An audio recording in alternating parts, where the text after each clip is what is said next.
драстично, ако не се направят решителни мерки, ако не се повдигнат доходите на хората и то на най-ниско платените. Аз не знам, тук сред гостите сигурно има дипломати, има представители на богати държави, които ограбват България и колонизират. Искам да им кажа на тях, че в България има 583 хиляди пенсионери, които живеят с минимална пенсия от 145 лева. Дами и господа, представители, превъзходителства. 145 лева на месец. Това са 73 евро. Запишете си го някъде и си запишете отдолу на месец, не на ден, на месец.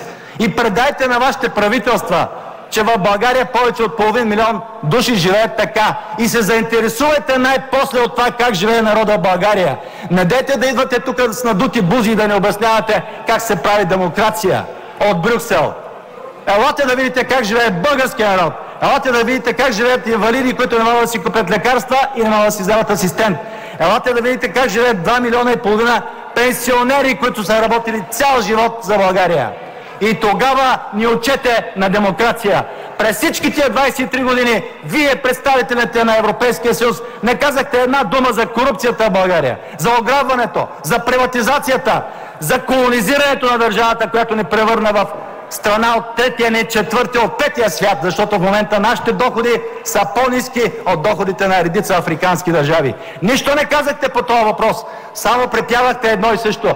Реформите, реформите, реформите. Кои реформи? Които ни загробиха, които ни превърнаха в най-бедната и най-нещастна държава в Европа.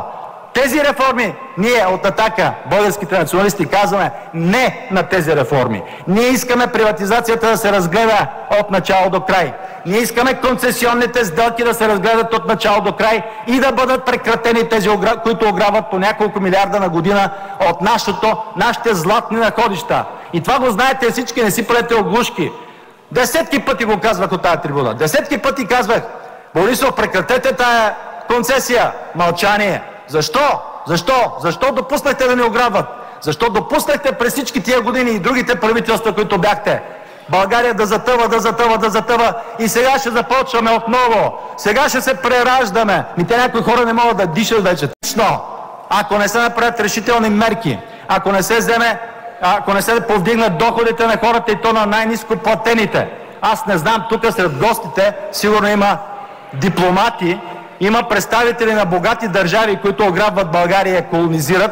Искам да им кажа на тях, че в България има 583 хиляди пенсионери, които живеят с минимална пенсия от 145 лева. Дами и господа, представители, превъзходителства. 145 лева на месец. Това са 73 евро. Запишете си го някъде и си запишете отдолу на месец, не на ден, на месец. И предайте на вашите правителства, че в България повече от половин милион души живеят така. И се заинтересувайте най-после от това как живее народа в България. Не дейте да идвате тук с надути бузи и да не обяснявате как се прави демокрация от Брюксел. Елате да видите как живее българския народ. Елате да видите как живеят инвалиди, които не могат да си купят лекарства и не могат да си вземат асистент. Елате да видите как живеят 2,5 милиона пенсионери, които са работили цял живот за България. И тогава ни учете на демокрация. През всички тия 23 години вие, представителите на Европейския съюз, не казахте една дума за корупцията в България, за ограбването, за приватизацията, за колонизирането на държавата, която ни превърна в страна от третия, не четвъртия, от петия свят, защото в момента нашите доходи са по-ниски от доходите на редица африкански държави. Нищо не казахте по този въпрос, само препявахте едно и също. Реформите, реформите, реформите. Кои реформи? Които ни загробиха, които ни превърнаха в най-бедната и най-нещастна държава в Европа. Тези реформи, ние от Атака, българските националисти, казваме не на тези реформи. Ние искаме приватизацията да се разгледа от начало до край. Ние искаме концесионните сделки да се разгледат от начало до край и да бъдат прекратени тези, които ограбват по няколко милиарда на година от нашите златни находища. И това го знаете всички, не си правете оглушки.